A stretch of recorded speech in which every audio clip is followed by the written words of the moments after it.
Epione pain management and regenerative centre. ఇక మీ నొప్పులు శాశ్వతం కావు. Welcome to RTV.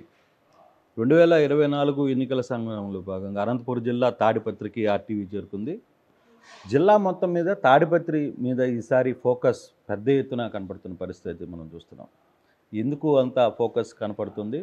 ప్రస్తుతం మనతో ఎమ్మెల్యే పెద్దారెడ్డి ఉన్నారు. పెద్దారెడ్డితో మరిన్ని విషయాలు మాట్లాడే ప్రయత్నం చేద్దాం. పెద్దారెడ్డి గారు నమస్తే. ఏంటి ఈసారి రెండోసారి మళ్ళీ జేసీ బ్రదర్స్ని వాళ్ళ వారసుల్నితో తలబడుతున్నారు, ఎలా ఉంది సార్? ఈసారి అయితే నేను మళ్ళా రెండోసారి కూడా గెలుస్తా అనే అభిప్రాయం ఉంది నాలో. రెండోది, నేను గెలిచేదానికి కారణం ఏమిటంటే ముఖ్యమంత్రి గారు ఇచ్చినటువంటి సంక్షేమ పథకాలు, ఇక్కడ సచివాలయ వ్యవస్థ, విలేజ్ క్లినిక్లు, ఇదొకటి. రెండోది, నేను వచ్చిన తర్వాత ఇక్కడ ఎక్కడే కానీ రాజకీయంగా ఫ్యాక్షన్ కానీ వ్యాపారస్తులు కానీ అందరికి కూడా సానుకూలంగా నేను ఉండా అనేది ఒక అభిప్రాయం. గతానికి ఈ రోజుకు ఒక మార్పు అయితే ఉంది. ఎక్కడా కూడా చిన్న గలాటలు కూడా లేకుండా ఒక్క బంద్ కూడా జరగలేదు ఈ ప్రభుత్వం. గతంలో ప్రతిసారి బంధు అరాచకాలు, మటకా గ్యామ్లింగ్లు, పొద్దున్న లేస్తే ఎక్కడో చోట ఏదో ఒకటి రాజకీయంగా చిన్న సంఘటనలు ఉంటే పెద్ద సంఘటనల వరకు జరగడం జరుగుతుంది. గతంలో ఉండేటువంటి పోలీసు వ్యవస్థ అంతా కూడా ఒక సైడే చేస్తారు. ఈరోజు ఆ పరిస్థితి లేదు. ఎవరైనా వెళ్ళి పోలీస్ స్టేషన్లకు కానీ అధికారుల దగ్గర కానీ ఎవరు పోయినా కూడా వాళ్ళు పలికే పరిస్థితి. అందువల్లే ఈరోజు మళ్ళా కూడా నాకు పట్టణ ప్రజలు కానీ గ్రామీణ ప్రాంతంలో కానీ నాకు మంచి సపోర్ట్ చేస్తాను. అంటే పెద్దారెడ్డి అని చెప్తున్నాడు, నేను వచ్చిన తర్వాత తాడిపత్రిలో మార్పు వచ్చింది అంటున్నాడు. కానీ మీ ప్రత్యర్థులు తాడిపత్రిలో మార్పు రాలేదు, పెద్దారెడ్డి కుటుంబంలో మార్పు వచ్చింది, పెద్ద భవంతులు వచ్చినాయి, పెద్ద ఎకరాల భూములు వచ్చినాయి, ఇవి వచ్చినాయి తప్పితే తాడిపత్రిలో ఎటువంటి మార్పు రాలేదు అని మీ ప్రత్యర్థి చెప్తున్నాడు. నేనేమన్నా ఎక్కడ దొంగతనాలు చేయలే, ఎవరి సొమ్ము ఏమి ఉంచుకోలే. నాకు ఇప్పుడే కాదు, ఇప్పుడుంటూ నాకు 150 ఎకరాల భూమి ఉంది, వ్యవసాయం ఉంది, నేను రియల్ ఎస్టేట్ వ్యాపారం చేస్తాను. గతంలో నేను ఎమ్మెల్యే అయినాకనే ఆ వ్యాపారం కూడా మానుకున్నాను. ఎక్కడ కూడా కొన్ని వ్యాపారాలు, ట్రాన్స్పోర్ట్ ఇట్లాంటివన్నీ కొత్తగా వ్యాపారాలు చేయాలి. దాంట్లో వచ్చిన దాంట్లో నేను కట్టుకునే తప్ప ఎవరితో గుంచుకొని ఎవరితో కమిషన్లు తీసుకొని నేనేం చేయను. అట్లాంటిది ఏంటంటే కూడా నేను ఓపెన్ చేయాలి. ఎవరన్నా నాకు ఇచ్చినా అని చెప్పి కానీ ఇంకోటి చెప్తే నేను ఓపెన్ చేయాలి. తాడిపత్రిలో మీ ప్రత్యర్థులు చేసే ఆరోపణలకు మీరు స్టిల్ అదే మాట మీద ఉన్నారా? ఓపెన్ ఛాలెంజ్కి ఓపెన్ ఛాలెంజ్ ఆడనే చర్చకైనా నేను సిద్ధంగా చర్చ కూర్చున్నా నాకైతే అభ్యంతరం లేదు. డెవలప్మెంట్ పైన కావచ్చు, నేను చేసేటువంటి ఎలాంటి ఏదన్నా ఉన్నా కూడా ఓపెన్ చేయాలి. మరి అదే విషయం మీద వాళ్ళు సిద్ధంగా ఉన్నారా అనేది ఎప్పుడైనా మీరు మాట్లాడారా? ఒక వేదిక ద్వారా 10 సార్లు చెప్పింటా, విలేకరుల సమావేశంలో చెప్పినా, నేను ఎప్పుడన్నా ప్రెస్ మీట్లు పెట్టినప్పుడు కానీ లేకపోతే మీటింగ్లు పెట్టినప్పుడు కూడా ఓపెన్ ఛాలెంజ్ చెప్పి, నువ్వు చేసిన ఆరోపణల పైన నువ్వు స్టాండ్గా నేను చెప్పేదానిపై నేను స్టాండ్ అవుతాను. ఇప్పుడు నిన్న కూడా నామినేషన్లప్పుడు కూడా చెప్పిన, నువ్వేందో మున్సిపాలిటీకి నేనేందో అడ్డంకి పడతాడా, డెవలప్మెంట్కి అంటాడో దానిపైన చర్చకు నువ్వు సిద్ధమని నేను ఇక్కడే దర్గా సాక్షిగానే ఇక్కడే కూర్చుందాం, ఇక్కడే మాట్లాడదాము ఓపెన్ డిబేట్. సో ఇంకో 10 రోజుల్లో కూడా ఆ చర్చ జరిగిన సిద్ధమే. ఎప్పుడు జరిగినా దాంట్లో ఎలాంటి కాంప్రమైజ్ లేదు, ఎలాంటిది లేదు. నేను ఫేర్గా ఉండా. అట్లా నేను ఎవరికో భయపడాల్సిన అవసరం లేదు. పబ్లిక్ సమాధానం చెప్పాల్సిన అవసరం వచ్చినప్పుడు నేను పబ్లిక్ సమాధానం చెప్పే సిద్ధంగా ఉండా. నేనేం చాట్ వేసుకొని ఇంకోటి వేసుకొని నేను పోయేదానికి కాదు, నా మనస్తత్వం కూడా కాదు. నేను ముఖ్యంగా రైతు బిడ్డను, నేను అబద్ధాలు చెప్పాల్సిన అవసరం లేదు. బేసిక్గా రేపు అధికారం మాది వస్తుంది, వచ్చిన తర్వాత పెద్దారెడ్డికి ఊచలు లెక్క పెట్టిస్తాం, పెద్దారెడ్డి కుటుంబం చేసిన అక్రమాలు, వసూలు చేసిన డబ్బులు, వీటన్నిటికి సంబంధించిన ఆహారాన్ని పూర్తిగా కూడా దానికి సంబంధించి వడ్డీతో సహా కట్టిస్తామంటున్నారు. నేను ఎక్కడ చేసినా దానికైతే నేను కట్టుబడి ఉన్నా. నేనేమో స్క్రాప్ వ్యాపారాలు చేయలేదు. దొంగలారీలు, తుంగ బస్సులు తీసుకొచ్చి ఎక్కడనో నాగాల్యాండ్ నుండి తీసుకొచ్చి నేను అమ్మిండేది లేదు. BS3 BS4 కేవలం దానికి సంబంధించిన ఇన్సూరెన్స్ కూడా ఫేక్ చేశారు. పోలీసు అధికారులకు కూడా సంతకాలు పెట్టారు. నేను అలాంటివి ఎప్పుడు కూడా చేయను, నాకు అవసరం కూడా లేదు. మా నాయన సంపాదించిన ఆస్తి ఉంది, దానికి నేను ఆస్తి డెవలప్ చేసుకున్నాను, అంతేగాని అగ్రికల్చరే. నేను ఎక్కడన్నా ఎవరన్నా కానీ ఎదిగే కొద్దీ వాళ్ళు ఎక్కడన్నా కానీ పట్టణాలలోనూ ఎక్కడన్నా చేస్తారు. నేను ఎక్కడ చేయడానికి నాకు కష్టపడే గుణం ఉంది కాబట్టి నేను అగ్రికల్చర్ పర్పసే డెవలప్ చేసుకునే తప్ప ఎక్కడే కానీ నాకు ఏడా కానీ 10 సెంటు స్థలం ఈ గవర్నమెంట్లో నేను కొన్నా అని ఎక్కడే చెప్పు. మరి ఇన్ని కోట్ల రూపాయల ఆస్తులు ఎలా వచ్చాయి? ఎన్ని కోట్లు వచ్చినాయి? ఇప్పుడు మీరు చెప్తున్న 600 ఎకరాలు 600 ఎకరాలు లేదు భూములు కొన్నారట. దాదాపు ఒక 200 కోట్ల రూపాయలు ఓన్లీ తాడిపత్రులని సంపాదించారు అంటున్నారు. అదంతా నాకు ఇస్తే దాంట్లో పావుల లక్షణంగా కూడా నేను ఉంటా భూములతో సహా. 600 ఎకరాలు నాకు ఏమన్నా చూపిస్తే నా ఆస్తి అంతా కొలిచేసి లక్షణంగా మిగతాది వాళ్ళే తీసుకోవచ్చు. మీ ఆస్తి ఎంత ఉందన్న? నాకు 250-300 ఎకరాలు భూమి ఉంటుంది అంతే. అంతే. ఈ ఇల్లు ఉంది, ఊర్లో ఒక ఇల్లు ఉంది. ఇది నేను ఊర్లో ఒకటివి అనంతపూర్లో ఇల్లు నాకు ఈరోజు కాదు, నేను ఎప్పుడో కట్టించింది. ఎక్కడ చూపిమ్మని నాకు రియల్ ఎస్టేట్లో నాకు ఆస్తులు ఉన్నాయి, నేను ఎక్కడన్నా చూపించాను. తాడిపత్రిలో 13 ఎకరాలు అంతే కదా చెప్తే ఇంకా వేరే నాకు అగ్రికల్చర్ భూములు తప్ప రియల్ ఎస్టేట్ భూములు ఎక్కడా లేవు. కానీ ఇప్పుడు వరకు ప్రతి క్వార్టరీని మీ కంట్రోల్లోనే పెట్టుకున్నారు పెద్దిరెడ్డి. క్వార్టరీ ఆ క్వార్టరీ అంటే ఇప్పుడు ట్రాన్స్పోర్ట్ ఉంది, ఒక ట్రాన్స్పోర్ట్ని ఒకరికి ఒప్పజెప్పేశారు, లేదు ఇంకో బిజినెస్ని ఇంకొకరికి ఒప్పజెప్పేశారు. అట్లా ఈ తాడిపత్రిలో జరుగుతున్న వ్యవహారాలన్నిటినీ తన క్వార్టరీకి ఒప్పజెప్పి తాను బ్యాక్ అండ్ ఉండి కథంతా నడుపుతున్నాడు. అట్లే ట్రాన్స్పోర్ట్ నా కొడుకులే చేస్తాను, నేను వేరే వాళ్ళకి ఒప్పజెప్పే పరిస్థితి లేదు. నేనే తక్కువ నా కొడుకుని కాదు వాళ్ళ మాదిరి. అట్లా ఆలోచన ఉంటే నా కోటరీ ఇంకోటి వసూలు చేసేదానికైతే కోటరీ అవసరం. ఇక్కడ ఎక్కడ లేదు. వ్యాపారాలు నా కొడుకులు చూస్తున్నాను, రాజకీయం నేను చూస్తాను అంతే తప్ప దీంట్లో కోటరీ ఇంకోటి ఏం ట్రాన్స్పోర్ట్ చేయడం తప్ప, ఏమన్నా ట్రాన్స్పోర్ట్ బిజినెస్ చేయడం తప్ప అంటే అంతే చేస్తాను. మేము ఎక్కడో దొంగవి చేయడం ఇంకోటి చేయడం. గతంలో వాళ్ళు చేస్తే మీరు ఇదే మాట అన్నారు కదా, ట్రాన్స్పోర్ట్లు దొంగ బస్సులు దొంగ బిల్స్ ఒకే బిల్ మీద 4 బస్సులు చెప్తున్నారు అని. వాళ్ళు తిప్పుతారు. అంటే జేసీ బ్రదర్స్ చేసే తప్పు పెద్దారెడ్డి చేస్తే మాత్రం ఒప్పు అయిపోద్దా?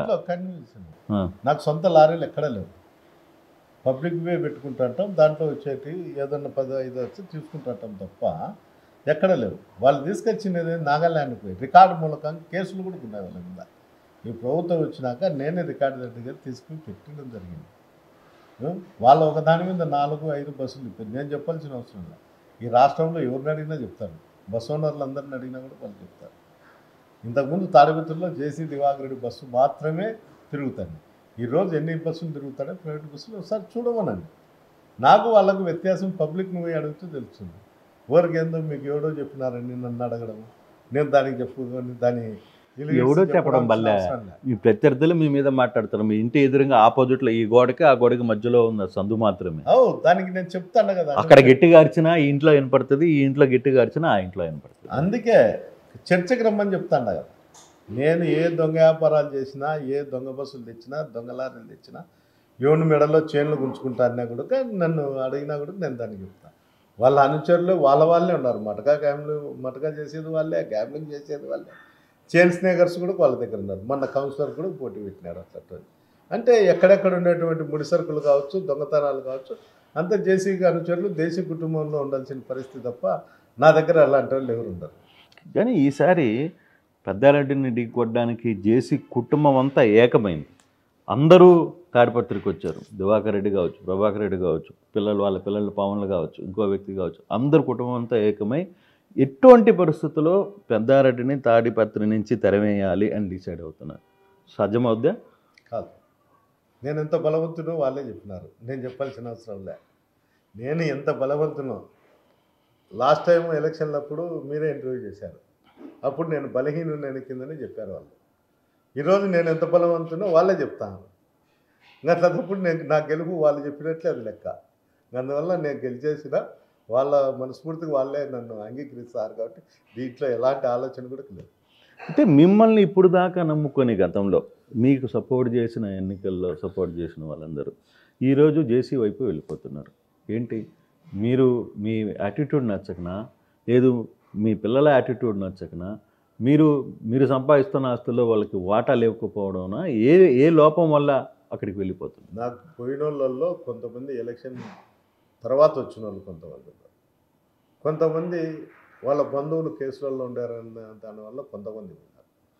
కొంతమంది ఈడుంటే మేము పంచాయతీలు అక్రమంగా పంచాయతీలు చేయలేము, మా వ్యాపారాలు తప్ప రెండోటి మేము చేయలేకున్నాము, ఎవరిని గుంజుకోలేకున్నాం, పంచాయతీలు చేయలేకున్నాం, ఎవరికి డబ్బులు ఎగరగొట్టుకోలేకున్నాం, అవతలకు పోతే అసాంఘిక కార్యక్రమాలకు అన్ని దానిలకు అడ్డాగా ఉంటాడు అయిపోతే అని అటుకున్నారు. ఇంకోటి కూడా ఉంది, ఆరోగ్యరీత్యా ప్రభాకర్ అన్నకు ఆరోగ్యరీత్యా బాగలేదు, ఏదైనా జరిగితే ఆ కోట అంతా మా స్వాధీనం చేసుకుంటుందనే దీంట్లో కూడా పోయినారు. దీంట్లో ఎలాంటి సందేహం లేదు. ప్రజల్లో కూడా ఉంది ఆ ఆలోచన. వీళ్ళంతా ఇట్లాంటి వాళ్ళంతా ఆడ చేరుతారే, పెద్దాడన్న బాగా కంట్రోల్ చేసినాడు ఇన్ని రోజులు, వీళ్ళు ఈ నచ్చక, ఈయన ప్రజల మీద పడేది నచ్చక వాళ్ళంతా అవతల చేరినారు.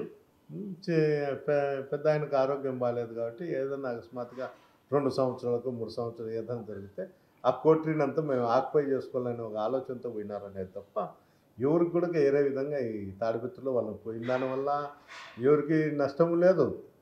ఒకవేళ అయిపోక లాభం ఉంది కానీ నాకైతే నష్టం లేదు. అదే గతంలో వాళ్ళు మీకు మేలు చేసిన వాళ్ళే కదా, మీ గెలుపుకి కృషి చేసిన వాళ్ళు. నాకు వాళ్ళు ఏం చేసింటారో ఏముందో నాకు తెలిసింటుంది, అది ప్రజలకు తెలిసింటుంది, నాకు తెలిసింటుంది. ఒకసారి వాళ్ళని కూడా కాలేజ్ చేయాలి, మేము ఎంతవరకు చేసినాము ఆయనకి అనేది వాళ్ళు కూడా కాలేజ్. వాళ్ళు ఇప్పుడు దాకా రేపు అటు పోవడం వల్ల ఆ బలగం పెరిగే పరిస్థితి ఏం లేదా?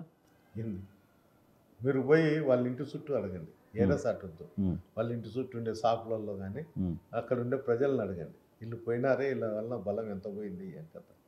అంటే అదంతా స్క్రాప్ అంటారు మీరు? నేను ఎప్పుడో చెప్పిన, ఓ స్క్రాప్ ఓనర్కు మిగతా స్క్రాప్ పోయి చేరింది అని ఎప్పుడో చెప్పిన. నేను ఈరోజు చెప్పాల్సిన అవసరం, వాళ్ళు ప్రజలు లేకపోతే ప్రజలు ఏమడుగుతాను, వేళ నోరు దుబారని అయితే అడగలేకున్నారు, కొంత సాఫ్ట్ నేచర్ ఉండేవనైతే ఇటుంటే అవతల ఇంటికి పోయినావే, ఎంతగా అమ్మడిపోయినావు, ఏమి నువ్వు అమ్మడిపోతే అయిపోయిందే, మేమంతా నీకు సహకరించాలి కదా అని ప్రజలే చెప్తారు. నేను చెప్పేది తెలియదు, ఈరోజు వాళ్ళే చెప్తాను, వాళ్ళు తిరగలేని పరిస్థితి. కానీ పెద్దారెడ్డి గెలిస్తే తాడిపత్రిలో మరో ఫ్యాక్షనిజం వస్తుంది అని గతంలో పెద్ద ఎత్తున ఉదరగొట్టారు మీ ప్రత్యర్థులు. అటువంటి పరిస్థితి ఇక్కడేమి కనపడటం లేదు. కానీ ఎలా దీన్ని అధిగమించగలిగారు, ఈ ఫ్యాక్షన్ని ఎలా మీరు ఆపగలిగారు? అంటే ఇక్కడ ఒకప్పుడు ఫ్యాక్షన్ రాజకీయాలతో చాలా కుటుంబాలు నలిగిపోయినాయి. దీనికి అందరికీ కారణం జేసీ కుటుంబం. వాళ్ళు ఎంతసేపు ఉన్నా ఇక్కడ డెవలప్మెంట్ జరగకూడదు, ఏది ఏమైనా కూడా అనగదొక్కుంటేనే ప్రజలు మా దగ్గరకు వస్తారని ఒక ఆలోచనతో ఇక్కడ నియంత పాలన జరుగుతుంది. అటువంటి ఈరోజు ప్రజాస్వామ్యం వైపు తిప్పాం. అంటే ఎవరైనా స్వేచ్ఛగా ఏ పార్టీకైనా ఎవరికైనా ఎక్కడైనా ఎవరైనా చేసుకోవచ్చు, ఇక్కడ ఎవరు దౌర్జన్యాలు చేసేవాళ్ళు లేరు, ఫ్యాక్షన్ రాజకీయాలకు స్వస్తి చెప్పండి అని నేను పబ్లిక్ మీటింగ్లలో ఎన్నిసార్లు చెప్పిన. ఈరోజు రాజకీయ హత్య ఎక్కడ కూడా జరగలేదు, కాన్సెన్స్లో ఎక్కడ కూడా రాజకీయంగా గలాటలు కూడా లేవు. అన్నట్టు చిన్న విషయస్ తప్ప ఎక్కడ లేవు. మిగతాటి ఏందన్నా ఎక్కడన్నా హత్య జరిగింది అది అంటే ఫ్యామిలీ సోర్సెస్ తప్ప. కానీ మీరు అటువంటిది పబ్లిక్లో ఎక్కడ కూడా హత్యా రాజకీయాలని ఆపగలిగారు, కానీ మీరు మాత్రం వాళ్ళ ఇంటి మీదకి దాడి చేసే పరిస్థితికి వెళ్ళిపోయారు. దాడి చేసేకి నేను పోలేదే, మాట్లాడకపోయినా. మాట్లాడడానికి అంతమందితో పోతారా? ఎంతమంది విన్నాం? 10 మంది విన్నాం. 10 మంది? ఆ సీసీ కెమెరాలో 100 మంది కనపడుతుంది. అయితే చేతుల్లో కర్రలు కర్ర అది పొరపాటును కర్రలు మా చేతిలో ఎక్కడా లేవు. కర్రలు మీరు కావాలంటే CCTVలో చూడండి, ఎక్కడా లేవు. మాట్లాడడానికి అట్టపోతారా? అంటే ఎవరి అంటే పలకరింపు, చుట్టరకం పలకరింపు కాదు, ఏదన్నా కానీ దానిపైన చర్చకు కానీ ఇంకో దానికి కానీ పోయింటాము. అంతకుమించి అది గలాట కానీ ఎట్లా అనుకుంటారు? మేము ఎవరిని కొట్టలేదు, వాళ్ళ ఇంట్లోకి పోయి కొట్టినాము. నిజంగా అక్కడ అవతల వ్యక్తులు కానీ ఉండేటప్పుడు మీ పరిస్థితి ఏంటి? ఉన్నారు కదా, 15-20 మంది ఉన్నారు కదా. పిల్లలు ఎవరో ఉన్నారు, మిమ్మల్ని చూసి భయపడిపోయినారు. అదే జేసీ ప్రభాకర్ రెడ్డి, దివాకర్ రెడ్డి వచ్చింది, కూర్చోబెట్టి ఆయన రాబిదాడి ఎమ్మెల్యే గారు వచ్చినారు, గౌరవం కూర్చోబెట్టి డిస్కషన్ చేసింది. అది ఎట్లుంటుంది అనేది ఊహించుకోకూడదు, ఒకరు విధంగా ఊహించుకుంటారంట. అట్లా ఊహించుకోవాల్సిన అవసరం ఉంది ఏంటి? అసలు నిజంగా ఆ రోజు ఎందుకు పోవాల్సి వచ్చింది అది చెప్పండి. ఊళ్ళో మాట్లాడడానికే లేదు, ఏంద్రా మీ కథ అసలు తేల్చాలని అనుకున్నావా? గతంలో జరిగిన మీరు పడ్డ ఇబ్బందుల్ని ఈ అధికారం వచ్చింది, మన దగ్గర పవర్ ఉంది కాబట్టి మనం ఏదైనా చేయగలం అనుకుని వెళ్ళారా? నేను అట్లా చేయాలనుకుంటే ఈరోజు తెలుగుదేశం పార్టీలో ఏ కార్యకర్త నాయకుడు కూడా వాళ్ళ ఇంటి దగ్గర ఉండే పరిస్థితి కూడా ఉండదు.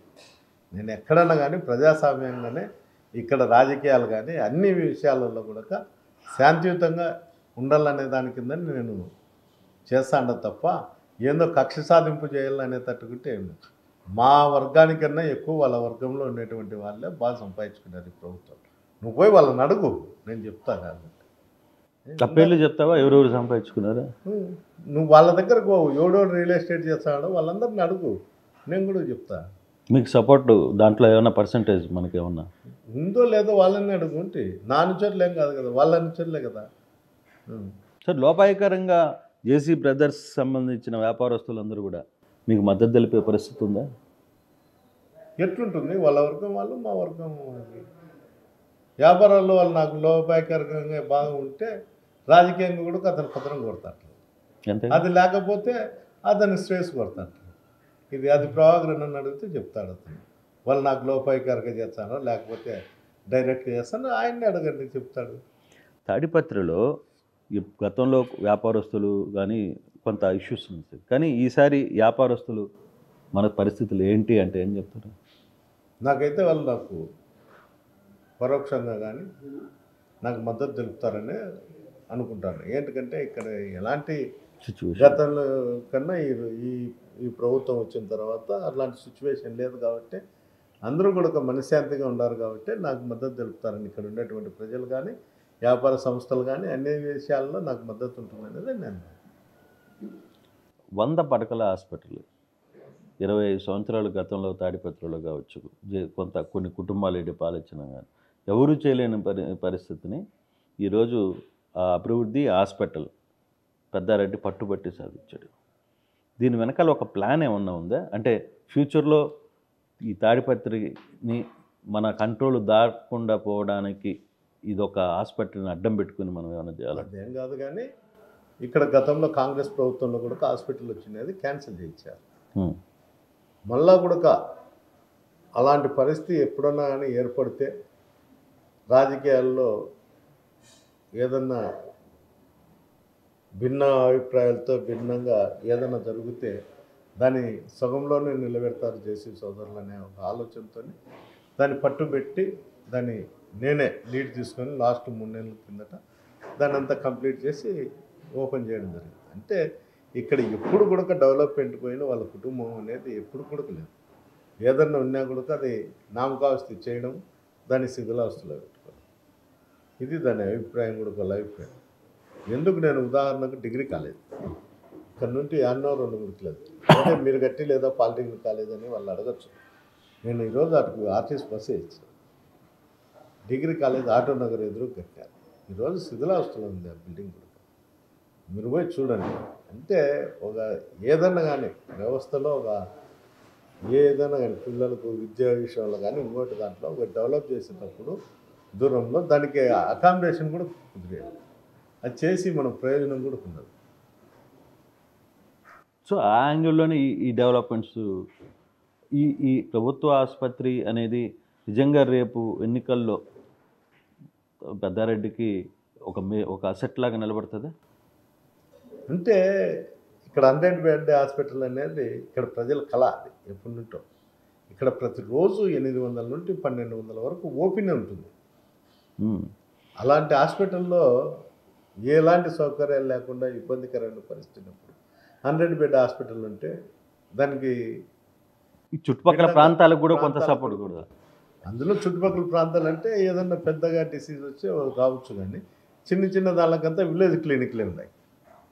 విలేజ్ క్లినిక్ నేను స్లమ్లలో కూడా ఇంతకుముందు కూడా 1-2 హాస్పిటల్లో మళ్ళీ నేను కూడా చేసిన దానిపైన ఆపేదానికి కూడా ఆయన ప్రయత్నం చేశాను. ఏది ఏమైనా కూడా తాడిపత్రిలో అభివృద్ధి నోచుకోకూడదు, ఏదన్నా మంచి కానీ చెడ్డ కానీ మేమే చేయాలనే అభిప్రాయం వాళ్ళలో ఉండదు. ఇతరులు చేస్తే వాళ్ళకి పాపం ఏంటికో అది ఇబ్బందికరమైన పరిస్థితి. అందులో నేను వచ్చినాక వాళ్ళు డైజెషన్ కావడం లేదు. అంటే మీరు ప్రతిరోజు వాళ్ళ కల్లోకి వస్తున్నారా? కల్లోకి వస్తారనే దానికన్నా ఇంత బలమైన ప్రత్యర్థిగా తయారవుతారనేది వాళ్ళు ఆలోచన చేయాలి అంతే. ఈరోజు నేను మీరే చెప్పారు వాళ్ళ కుటుంబం సభ్యులంతా కూడా ఎక్కడెక్కడ ఉండే వాళ్ళంతా కూడా వచ్చి నిన్ను ఓడించే దానికోసం ప్రయత్నం చేస్తున్నారని మీరే చెప్తున్నారు.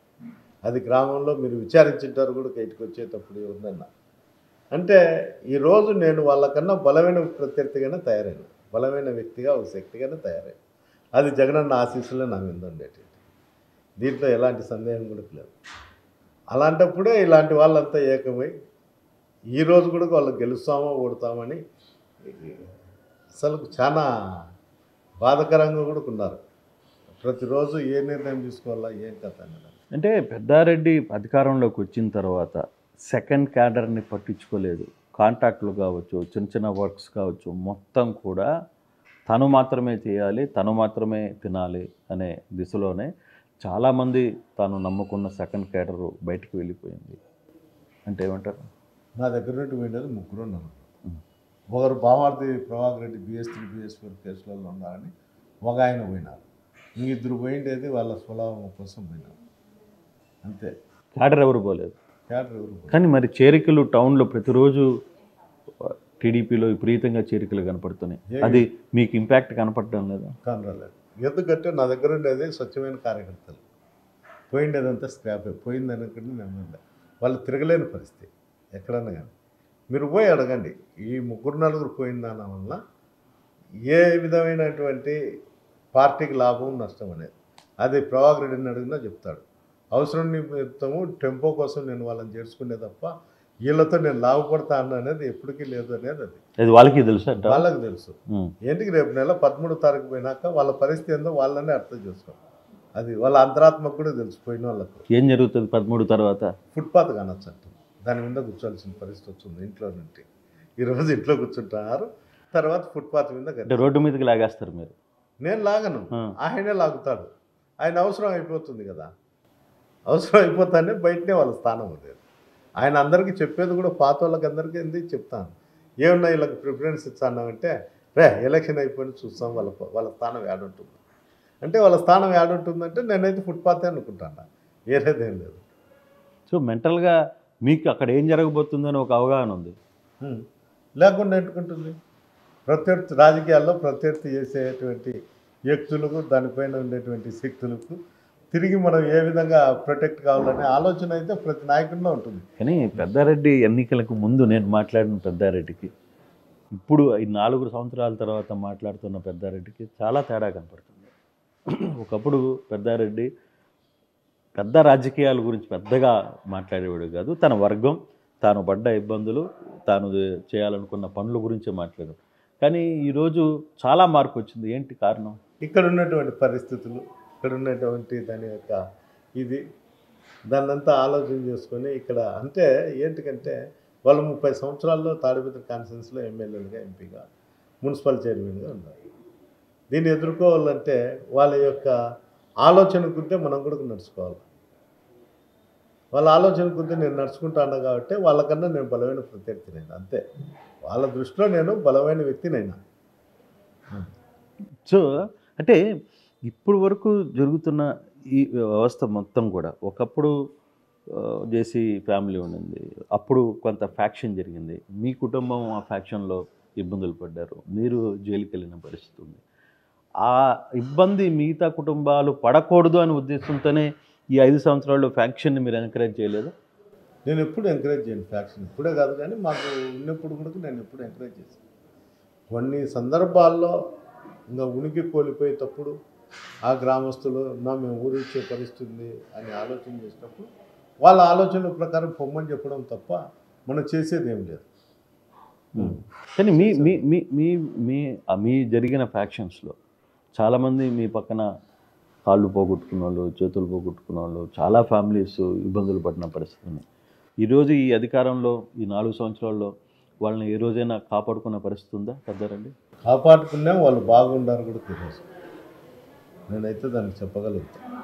వాళ్ళంతా ఫ్యాక్షన్ వైపు పోకోకుండా వాళ్ళ పిల్లల్ని మంచి చదువులు చదివించుకుంటూ ఉద్యోగాలు చేయించుకుంటూ లక్షణంగా ఉన్నారు. పెద్దారెడ్డి గడప గడపకు ఇంటికి వెళ్తున్నాడు, ప్రతి దగ్గరికి ఉదయం లేస్తే ఏదో మార్నింగ్ ఒక ప్రోగ్రాం పెట్టుకుంటున్నాడు. అయితే కేవలం సంక్షేమ పథకాల మీదనే ప్రభుత్వం ఇస్తున్న సంక్షేమ పథకాలను బేస్ చేసుకుని నీకు ఇవి వచ్చానా అవి తప్పితే తాడిపత్రికి సంబంధించి పెద్దారెడ్డి చేసిన మార్క్ ఏంటి అంటే ఏం చెప్తారు? నేను ఎమ్మెల్యే అయిన తర్వాత ప్రతి గ్రామంలో గడప గడప కాదు, గడప గడప ప్రభుత్వం చెప్పక ముందు కూడా నేను తిరుగుతాను. సంక్షేమ పథకాల గురించి చెప్తూ ఆ గ్రామంలో ఉండేటువంటి సమస్యలపైన తీసుకొని సాధ్యమైనంత వరకు ప్రభుత్వంతో ఏ విధంగా మనం తీర్చగలుగుతామో అవన్నీ తీర్చగలిగి అంతేకాదు నేను గడప గడప చేసిన, పాదయాత్ర చేసిన ప్రతి మండలంలో కూడా. దాదాపు 25-30 పంచాయతీలు ఉంటే 25 పంచాయతీలు, ఒక 4-5 పంచాయతీలు తప్ప ప్రతి గ్రామంలో తిరిగినాం. ఆ గ్రామంలోకి పోయినప్పుడు మేము అప్పుడు ఎమ్మెల్యేగా ఉన్నాం, ప్రోటోకాల్ కూడా కుట్టాం. అధికారులందరూ వస్తారు సాయంత్రానికి అక్కడ వచ్చినటువంటి అర్జీలు కానీ అక్కడ ఉండేటువంటి సమస్యల పైన అధికారులతో డిస్కషన్ చేసి దాన్ని మళ్ళీ ఫాలోఅప్ చేస్తాం. అంటే 2-3 రోజుల్లో దాన్ని సాల్వ్ అయ్యేటువంటి ఒక లిస్ట్ అవుట్ చేసి మళ్ళీ వాళ్ళు నాతో డిస్కషన్ చేయాలి. కానీ పక్కన పెట్టేసి ఏవైతే చేయగలుగుతాం మండల పరిధిలో కానీ జిల్లా పరిధిలో కానీ అయ్యేటివన్నీ కూడా ఇమీడియట్లీ ఇవన్నీ 4-5 రోజుల్లో చేయొచ్చు అని చెప్పి అధికారులు మనతో మాట్లాడినప్పుడు ఆ 4-5 రోజుల పైన అయ్యేటివన్నీ పక్కన పెట్టి అవన్నీ చేయమని చెప్పి ఇమీడియట్లీ మిగతాటివి కూడా ప్రయత్నం చేసినాం. చాలా వరకు మేము సాల్వ్ చేసినాం.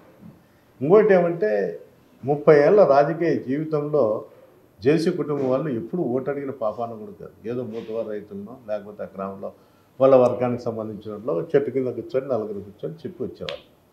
నేను వచ్చినాకనే ఈ ముఖ చిత్రం అంతా మారిపోయింది, రాజకీయ ముఖ చిత్రం అంతా. అంటే ప్రభుత్వం మమ్మల్ని చేయమనేది కాకుండా నేను వ్యక్తిగతంగా కూడా ప్రతి గడపకు మార్నింగ్ నేను టౌన్లోకి పోతాను అనుకో, ఏమన్నా శానిటరీ వస్తుందా లేదా, నీళ్ళు వస్తుందా లేదా, ఏం పరిస్థితి ఏం కథ, ఏమన్నా స్కీమ్లు వస్తుందా లేదా, ఏమన్నా వాలంటీర్లు మీ పైన ఏదన్నా అసభ్యంగా ఏమన్నా ప్రవర్తిస్తారా, సచివాలయంలో ఏమన్నది ఏదన్నా ఉంటే మా ఆఫీస్కి రండి అని ఈ విధంగా నేను టౌన్లో తిరుగుతూనే ఉంటాను. ఇప్పుడు సార్ నాకు అప్పినప్పుడల్లా 1 గంట మార్నింగ్ టైమే 1 గంటన్నర అట్లా వీధిలోకి పోయి అట్లా ఇట్లా తిరిగి మాట్లాడతాను. ఇది నేను తిరిగి చేయబట్టినా కాబట్టి వాళ్ళ కోటల్లో ఈరోజు బలమైన వ్యక్తిగా నేను ఉండా. లేకపోతే అందరూ కొంతమంది ఎమ్మెల్యేలకు ఆ అవకాశం ఉండకపోవచ్చు, అక్కడ ఉండే పరిస్థితుల వల్ల వాళ్ళు చేసుకుని. నాకైతే ఇక్కడ ఉండేది ఎంతసేపు ఉండే మనం రాజకీయంగానే వాళ్ళని ఎదుర్కోవాలా, రాజకీయంగానే ఇబ్బంది పెట్టాలనే ఒక ఆలోచనతో మనం ఎదుగుతేనే ప్రత్యర్థి తగ్గి ఉంటాడు అనే ఆలోచనతోనే మనం పనిచేసినాం తప్ప వేరే ఉద్దేశంతో కానీ నేను ఇంకా లేకపోతే మాకేం అవసరం కూడా లేదు. రేపు నిజంగా మీ ప్రత్యర్థి మీ మీద విజయం సాధిస్తే పెద్దారెడ్డి తాడిపత్రి నుంచి ఈ సిటీ నుంచి వదిలేసి ఊర్లోకి వెళ్ళిపోతాడా లేకపోతే బెంగళూరుకి వెళ్తాడా?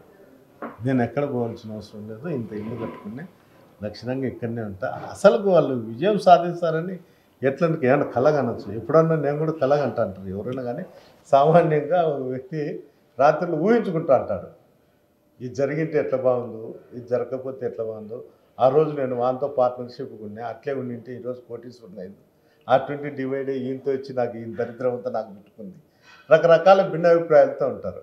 అట్లా కలగనాల్సిందేదో జేసీ సోదరులు నా కొడుకు ఎమ్మెల్యే అవుతాడు లేకపోతే మాకు ప్రభుత్వం వచ్చిందో ఒక కళగా మిగిలిపోతుంది. అంతేగాని ఆ కళ తీరని కళ అది తీరదనేది నేను చెప్తాను.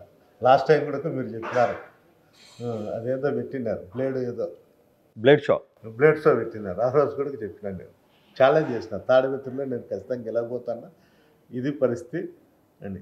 ఈసారి కూడా అంతేనా? అంతే కదా.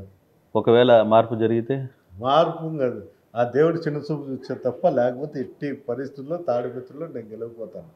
దీనికి ఎలాంటి సందేహం లేదు, ఎలాంటిది లేదు.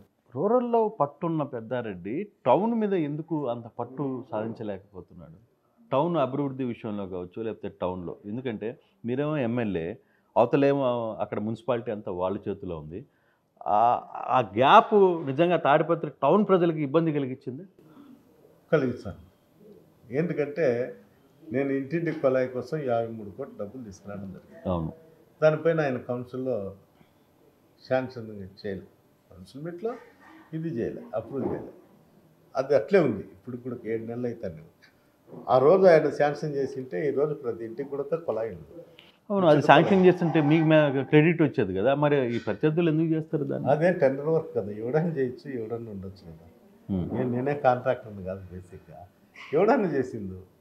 ఏది ఏమైనా కూడా అభివృద్ధికి ఆటంకం కలగడం అయితే జరుగుతుంది చాలాసార్లు. నేను దాదాపు ఈ తాడిపత్రి మున్సిపాలిటీలో ఒక సంవత్సరం నుండి ఈ డ్రైనేజ్ ప్రాబ్లమ్స్ అని నా వ్యక్తిగతంగానే నేను దానికి సంబంధించిన డబ్బులు ఖర్చు పెట్టడం కానీ ఎవరైనా ఫ్రెండ్స్తో చేయించడం కానీ ఇలాంటివి జరిగినాయి. అందువల్లే చాలా వరకు నేను ఇక్కడ సమస్యలు లేకుండానే పరిస్థితి. ప్రజలు నాకు ఫోన్లు చేస్తారు కానీ మా డ్రైనేజ్ ఇబ్బంది, మాకు నీళ్ళు వాసన వస్తున్నాయి నాకు చేస్తారు. కానీ ఆయన మున్సిపల్ చైర్మన్ అయినాక ఆయన ఎలాంటిది కూడా ఎక్కడ చేయడు. ఏం చేస్తా అంటే మేము చేసే సట్నం ఇంకో సట్నం ఫోటో పెట్టుకొని వాళ్ళ కౌన్సిలర్ దాన్ని ఏదో ఒక వాతావరణం సృష్టించి ప్రజలకి చైర్మన్ చేస్తాడని మెసేజ్ కోసం చూస్తాను. అది ఒక రకంగా మీకు మైనస్ కదా? అంటే అన్నీ చూస్తాను మన కొళ్ళకు దాని గురించి ఈ సోషల్ మీడియా ఉంది కదా అని అదంటే అది పెడితే బయట వాళ్ళు ఏమైనా అగ్రీ చేయించాం కానీ లోకల్లోని తెలుసు అంటుంది ఎవరు చేస్తాను ఏం కదా. వాళ్ళు నాకు ఫోన్ చేస్తానే అక్క నీకు ఒక గంటకో లేకపోతే రేపు 18 వచ్చి చేస్తారు చూడక అని చెప్తాం. వాళ్ళకి ఫోన్ నెంబర్ ఇస్తాం ఒకసారి మున్సిపల్ వర్కర్లకు. కానీ నేను ఇక్కడ ఈ డ్రైనేజ్కు 10 మంది లేబర్ని పెట్టాను కంటిన్యూ. వాళ్ళని అడుగుతారు ఎమ్మెల్యే గారు పంపించినారా అని. నాకు చేసినాక రెఫరెన్స్ అనేది వాళ్ళ క్లియర్ అయిందా లేదా పని. అందువల్ల అది నాకే ఉంటుంది తప్ప వాళ్ళు ఎన్ని సోషల్ మీడియా డెవలప్మెంట్. సో ఫైనల్గా ఈసారి దండిగా డబ్బులు ఉన్నాయి పెద్దిరెడ్డి దగ్గర, వాళ్ళ దగ్గర దండిగా డబ్బులు ఉన్నాయి. ఈసారి తాడిపత్రి అనంతపురం జిల్లాలో హయ్యెస్ట్ ఖర్చుగా జరగబోతున్న నియోజకవర్గంగా అనుకోవచ్చు. నేనైతే ఆలోచన ఏం లేదు కానీ వాళ్ళైతే పెట్టచ్చు. ఎప్పటి నుంటో సౌకర్యాలు కావచ్చు, ధనవంతులు వ్యాపారాలు ఉన్నాయి కాబట్టి వాళ్ళు పెట్టచ్చు. మరి ప్రజలను అయితే నేనైతే అర్చిస్తాను. ఆయన నాకు ఓటేయండి, మీ ఆశీస్సులు ఉంటేనే మళ్ళీ ఎమ్మెల్యే అవుతా, వాళ్ళు ఇచ్చే 5,000 4,000తో ఏమి కాదు అని అర్చించి ఓటు వేయించుకుంటా తప్ప ఈ డబ్బు పెట్టి రాజకీయాలు చేసే పరిస్థితి అయితే తీసుకురా. మరి తట్టుకునే పరిస్థితి ఉందిగా? ఉందనే కదా నేను చెప్తాను. ఏది ఏమైనా కూడా ఏదో రూపంలో మేము గెలుస్తామనే చెప్తాను. ఏదో రూపం అంటే 2 రూపాయలు ఉంటాయి. రిగ్గింగ్ అనా లేకపోతే డబ్బులు? రిగ్గింగ్ నాకు అలవాట్లేదు. ఆయన చేసి పవన్ గారు మొన్న చెప్పినారు వాళ్ళ తమ్ముని నామినేషన్కి వచ్చి యువకులంతా దౌర్జన్యం చేసి అందరినీ తలలు పగలగొట్టి 2 ఓట్లైనా కానీ ఒకరు వేయల్లా దొంగ ఓట్లు అని చెప్పి ఆయన చెప్పినారు. అంత మనసు నాకు లేదు. అంత గొప్ప మనసు, అంత గొప్పగా రెచ్చగొట్టే మనస్తత్వం అయితే నాకు కాదు. అది చేసి కుటుంబానికి అది పేడు వాళ్ళకు, అది ఒక ట్రేడ్ మార్క్, గ్రేట్ మార్క్ వాళ్ళకి హక్కు. అది రెచ్చగొట్టి హత్యలు చేయించేది, దొంగిలు చేయించేది వాళ్ళకు ఒక అది రైట్స్ ఉన్నాయి వాళ్ళకు. నాకైతే ఆ రైట్స్ లేదు. పెద్దిరెడ్డి ఎందుకో కొంత డల్ అయినట్టుగా కనిపిస్తుంది. గతంలో ఉన్న స్పీడు ఇప్పుడు తగ్గిందా ఈ 4 సంవత్సరాలు, లేకపోతే మార్పు వచ్చిందా? నాలో ఎప్పుడో మార్పు వచ్చింది. మార్పు వచ్చిందుకొని ఈరోజు తాడిపత్రిని ఈ విధంగా చూడగలుగుతాను. నాకు అసలు అవసరం కూడా లేదు దీనిపైన. నేను పెద్దగా వాణి మీద పడి దోచుకోవాల్సిన అవసరం లేదు. అంటే వ్యవసాయంలో 4 కోట్లు 3 కోట్లు డబ్బులు వస్తున్నాయంటే అదేదో కిటుకు మిగతా రైతులు కూడా చెప్తే బాగుంటుంది. నాకు ఎక్కువ భూమి విస్తీర్ణం ఉంది అంటే అంతే, ఏరేదేం కాదు కానీ ఎక్కువ ఇస్తుంది. ఏమో అందరు రైతులకు వస్తుంది. ఇప్పుడు ధాన్యంలో 3 ఎకరాలు నన్ను కూడా ₹1 కోటి వస్తుంది, 70 లక్షలు వస్తుంది. దాని గురించి అదే నాకు వచ్చే అమౌంట్ చిన్నదైనా చెప్పగలుగుతాను నేనే. ఎందుకంటే నాకు ఈ మధ్య కాలంలో ఎక్కువ పొలిటికల్ పైనే దృష్టి పెడతాను కాబట్టి తగ్గింది వస్తుంది. లేకపోతే కొంచెం నాకు ఇంతకుముందు బనానా పెడతానే, గ్రేప్ పెడతానే, చిన్న చెట్లు కొత్త వరకు ఉంటాయి. ఈ కమర్షియల్ క్రాప్లలో ఎట్లుంటుందంటే 1 ఇయర్కే దాని ఈల్డింగ్ కూడా వస్తుంది, విపరీతమైన డబ్బు వచ్చింది. ఈ స్వీట్ ఆరెంజ్లో లేట్గా 5 ఇయర్స్కి వస్తుంది, తక్కువ డబ్బు వస్తుంది. అంతే తేడా. ఏమి ఇప్పుడుకి అప్పటికి ఉండేది. ఇప్పుడు పని చేయలేం కాబట్టి స్వీట్ ఆరెంజ్ పెట్టుకున్నాం, తక్కువ అమౌంట్ వస్తుంది. ఆ రోజు బనానా ఉన్నది, దానిమ్మ ఉన్నది, ఇవన్నీ రకరకాల పంటలతో, గ్రేప్ ఉన్నది, అన్నీ ఉన్నాయి. అందువల్ల రకరకాల పంటలతో డబ్బు వస్తుంది. భూమి విస్తీర్ణం ఉంది కాబట్టి. లేకపోతే మనకు వచ్చేది ఎంత ఉంటుందిలే, అందరికి వచ్చి. పెద్దారెడ్డి వారసుడుగా ఎప్పుడు ఎంటర్ కాబోతున్నాం? మీ వారసుల్లో ఎవరిని మీ వారసుని చేయబోతున్నారు? నా వారసులు ఎప్పుడు రాజకీయాల్లోకి ఇప్పుడు పరిస్థితులు అయితే ఆలోచన కూడా లేదు.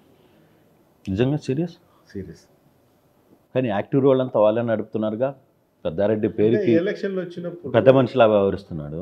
తాడిపత్రుల వ్యవహారాలన్నీ కూడా మీ వారసులే చేస్తున్నారు. అదేం లేదు కానీ ఎలక్షన్లు వచ్చింది కాబట్టి ఫ్యామిలీ మెంబర్స్ అంతా ఓటు అడిగేదానికి తప్పలేదు. వారసులు రాకపోవడంలో తప్పేంది, వారసులు రావాలి కదా ఇప్పటికైనా. అవసరమైనప్పుడు తీసుకొస్తాం కానీ ఇప్పుడు అవసరం కూడా లేదు కదా. సో ఈ ఎలక్షన్స్ వరకు లేదు. ఈ ఎలక్షన్కి ఉంటుందో మళ్ళీ ఎలక్షన్కి ఉండదో అది వేరు. కానీ ఆ అవసరం నిమిత్తం వచ్చినప్పుడు తప్పదన్నప్పుడు ఎవరినో అడిగి తెచ్చాం, కూర్చొని మాట్లాడుకోవడమే తప్ప. దాంట్లో ఏముంది? వానికి ఇంట్రెస్ట్ ఉంటుంది, వానికి ఇంట్రెస్ట్ ఉంటుంది, ఇది అంతే కదా. రాజకీయాల్లో ఎట్లుంటుందంటే ఇంట్రెస్ట్ లేని తీసుకొచ్చి పెడితే ఇట్లే ఉంటుంది. ఇప్పుడు పాపం అస్మిత్ రెడ్డి హ్యాపీగా హైదరాబాద్లో తిరుగుతాడు. వీకెండ్ వచ్చేవాడు, శనివారమో ఆదివారమో. ఓడిపోయినాక ఫుల్ ఇన్ఛార్జ్ ఏమైనా లేదు, వాళ్ళ ఆయనే కదా అంత రాజకీయాల్లో. మళ్ళీ పట్టకొచ్చి ఇక్కడ కట్టేసినారు, నువ్వైతే ఎట్లా అట్లా ఉండరా అని. అబ్బాయి అయితే నాకు వద్దో ముర్రు అంటే, లేదు నువ్వు రాజకీయ వారసుని, నాకు ఆరోగ్యం బాగాలేదు ఏందని అయితే అట్లా. నాకు ఆ పరిస్థితి వచ్చినప్పుడు కావాలంటే ఆలోచించారు రాజకీయ వారసు. కానీ ఇద్దరిలో మీ ఇద్దరు వారసుల్లో ఎవరికి పొలిటికల్ ఇంట్రెస్ట్ ఎక్కువ ఉంది? ఎలక్షన్ కాబట్టి తిరుగుతా అంటారు. అట్లా బేసిక్గా మీకు ఒకరు ఉంటుంది, వీడైతే కరెక్ట్ లేదు వీడైతే కరెక్ట్. ఎప్పుడు వీడెప్పుడు రాజకీయాలు చేసే పరిస్థితి అయితే లేదు. ఎలక్షన్ దగ్గరికి వచ్చినప్పుడు క్యాంపెయిన్ చేస్తారు, ఎలక్షన్ చేస్తారు. దానికి కావాల్సినటువంటి ఒకరికొకటి ఒప్పచెప్తాము, దానిపైన అవగాహన కల్పించే దానికోసం తప్ప ఈ రాజకీయాల్లో అంటే ఎవరు ఎప్పుడు ఎట్లుంటుందో ఎవరికి తెలుసు. ఆ పరిస్థితులలో అవగాహన అనేది ఉండాలి ఫ్యామిలీలో. మన పొలిటికల్ ఫ్యామిలీ, మా నాయన సమితి ప్రెసిడెంట్, మా ఆయన ఎమ్మెల్యే, నేను ఎమ్మెల్యే, మా అమ్మగారు మండల ప్రెసిడెంట్లు, ఈ విధంగా రాజకీయ కుటుంబంలో ఉన్నాం కాబట్టి ప్రతి ఒక్కరికి రాజకీయ అవగాహన అనేది అవసరం. మనం రాజకీయాలు మానుకుంటున్నామనే తట్టుకుంటే అవసరం లేదు కాబట్టి ప్రతి ఒక్కరిలో కూడా ఆలోచన అనేది ఉండాలి, ఎట్లా మనం పబ్లిక్తో ఉండాలా అనే ఆలోచన కోసమే తీసుకురావడం అంతే తప్ప వేరే విధంగా ఆలోచన కూడా లేదు. తాడిపత్రి ప్రజలకి ఏం చెప్పబోతున్నారు ఈ ఎన్నికల సందర్భంగా?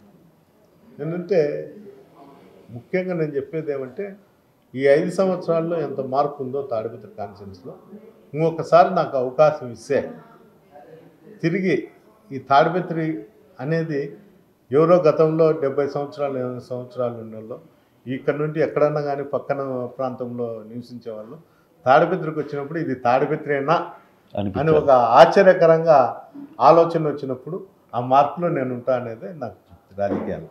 డెవలప్మెంట్ గురించా, ఇక్కడ డ్రింకింగ్ వాటర్ పైన కానీ ఇంటింటి కొలాయి నేను ఎమ్మెల్యే అవుతానే ఖచ్చితంగా తిరిగి ప్రభుత్వం వస్తానే 2-3 నెలల్లోనే నేను ఇంటింటికి కొలాయి అయితే ఖచ్చితంగా మున్సిపాలిటీలో ఏపీగలుగుతాను.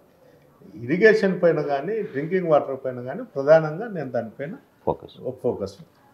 Right sir, and all the best sir. Thanks. మరిన్ని వీడియోస్ కోసం ఛానల్ ని సబ్స్క్రైబ్ చేయండి, లేటెస్ట్ అప్డేట్స్ కోసం వాట్సాప్ ఛానల్ ని ఫాలో చేయండి, అండ్ లింక్ డిస్క్రిప్షన్ లో ఉంది.